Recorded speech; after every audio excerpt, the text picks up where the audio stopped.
తెలుగుదేశం పార్టీపై ఆసక్తి, ఒక అభిమానం, ఒక ధైర్యంతో ముందుకొచ్చి తెలుగుదేశం పార్టీలో చేరాలనుకున్నారు.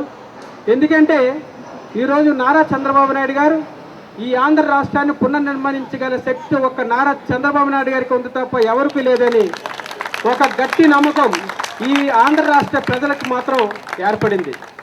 అందులో ముఖ్యంగా యువత, మహిళలు ఎంతో ఆసక్తితో ఈ చంద్రబాబు నాయుడు గారు వస్తే రాబోయే రోజుల్లో మనకి యువతకు ఉద్యోగం, మహిళలకు భద్రత, సామాన్య కుటుంబాలు ఎంతో యోగ్యంగా ఉంటాయని చెప్పే ఉద్దేశంతో ఈరోజు ముందుకు వచ్చారు.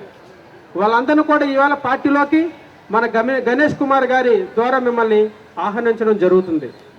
అయితే గత 2-3 సంవత్సరాల క్రితం ఈ విశాఖపట్నం పరిధిలో నగరానికి సంబంధించి నాకు ఎంతో బాధ్యత అప్పచెప్తే అది ఎంతో పూర్తిగా నిర్వర్తించాను. అది తెలియవత అధ్యక్షుడిగా ఒక లొడగల కృష్ణ కార్యవర్గం చాలా వరకు ఎంతో కృషి చేసి ఉన్నది. ఎందుకంటే ఈ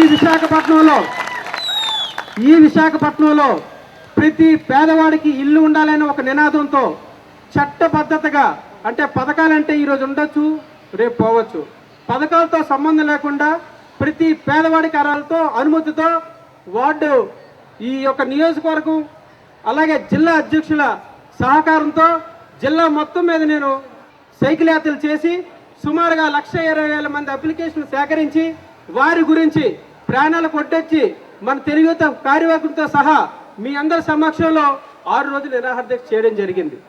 మనకి ఏ పదవి, తెలుగుదేశం పార్టీ పదవి తప్ప ఒక ఎమ్మెల్యే కాదు, ఒక కార్పొరేటర్ కూడా కాదు.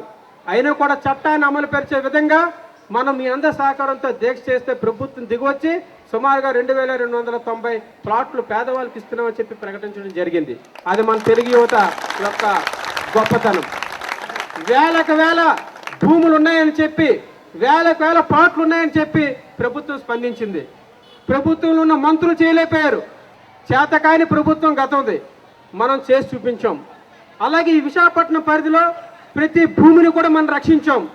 ఎన్నో భూములు అన్యాక్రాంతం అయితే ఆ భూములు తిరిగి వెనక్కి తీసుకొచ్చి సుమారుగా 653 ఎకరాలు ఈ ప్రభుత్వానికి సంబంధించిన భూములు ఉన్నాయని చెప్పి అవన్నీ కూడా పేదలకు పంచుతామని చెప్పి జిల్లా కలెక్టర్ గారు చెప్పడం జరిగింది. అది మన తెలుగు యువత ఘనత.